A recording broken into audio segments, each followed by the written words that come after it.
Students, আজকে আমরা যে জিনিসটা নিয়ে আলোচনা করব সেটা হচ্ছে আমাদের ইকোনমিক্সের কেপি কনস্টেবল 2023 সালে এবং ডাব্লিউবি কনস্টেবল 2022 সালের আসা ইকোনমিক্সের থেকে যে প্রশ্ন সেই সম্পর্কে আলোচনা করব এবং তার সাথে ডিটেলস আলোচনা করব। দেখো, তোমরা দেখতে পাচ্ছ প্রথম কেপি 2023 সালে যে প্রশ্নটা ছিল সেটি হচ্ছে প্রত্যক্ষ কর নয় কোনটি। আমরা অনেক সময় কী করে দিই, প্রত্যক্ষ কর নয় লেখা আছে কিন্তু আমরা প্রত্যক্ষ করের এক্সাম্পলটা রাইট দিয়ে দিই, কিন্তু এখানে নয় বলেছে। তাহলে আমাদের কোনটা নয় সেটা দেখো লেখাই আছে জিএসটি, এবং জিএসটি নয়। যে প্রত্যক্ষ কর কাকে বলে বা পরোক্ষ কর কাকে বলে সেটা সম্পর্কে আমরা দেখো লেখাই আছে। প্রত্যক্ষ কর হলো এমন একটা কর যা করদাতা কী করে সরাসরি সরকারকে প্রদান করে। যেমন ফর এক্সাম্পল আয়কর, কর্পোরেশন কর, সম্পত্তি কর, এগুলো হচ্ছে প্রত্যক্ষ কর। অন্যদিকে আমরা জিএসটিকে আমরা কেন উত্তর হিসাবে বেছে নিলাম, কেন কি এটা পরোক্ষ কর। পরোক্ষ কর কাকে বলে, যেটা করদাতা পণ্য বা পরিষেবা ক্রয় করার সময় মানে কেনার সময় তখন আমরা প্রদান করে। যেমন ধরো ফর এক্সাম্পল আমরা একটা ফোন কিনলাম, সেখানে আমাদের কি হয়, জিএসটি দিতে হয়। এটা হচ্ছে আমাদের প্রত্যক্ষ কর। জিএসটি এর বোঝা শেষ পর্যন্ত ভোক্তাদের উপর পড়ে এবং কিন্তু এটি প্রথমে ব্যবসায়িকদের দ্বারা প্রদান করা হয়।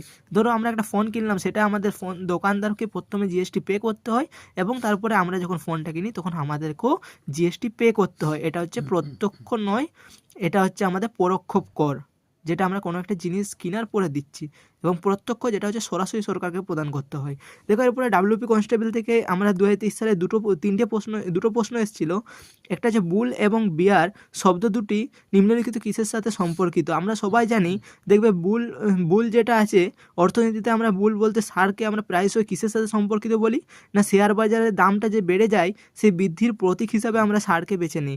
এবং যেখানে আমাদের ভালুককে বা বিয়ারকে আমরা কী করি, দামের কমে যাওয়ার হিসেবে আমরা প্রতীক হিসেবে বেছে নেওয়া যায়।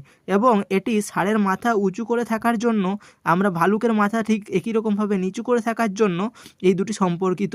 ষাঁড়ের মাথা উঁচু করা তার তার আক্রমণাত্মক মনোভাবের প্রতীক, যেখানে আমরা ভালুকের মাথা কী হয়, নিচু করা মানে হচ্ছে আত্মরক্ষা মনোভাবের প্রতীক। এরপরে দেখো আমাদের শেষ প্রশ্ন সেটা হচ্ছে ইউরো শব্দটি নিম্নলিখিত কিসের সাথে সম্পর্কিত। সেটা হচ্ছে অর্থনীতির সাথে সম্পর্কিত। ইউরো হলো ইউরোপীয় ইউনিয়নের মুদ্রা।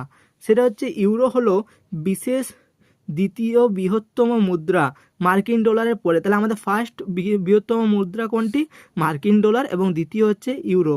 এরপরে আমরা বিশ্বের 40% বাণিজ্যের লেনদেনে ব্যবহৃত হয় ইউরো। বোঝা গেল? তো ক্লাসটা কেমন লাগলো কমেন্টে জানিও।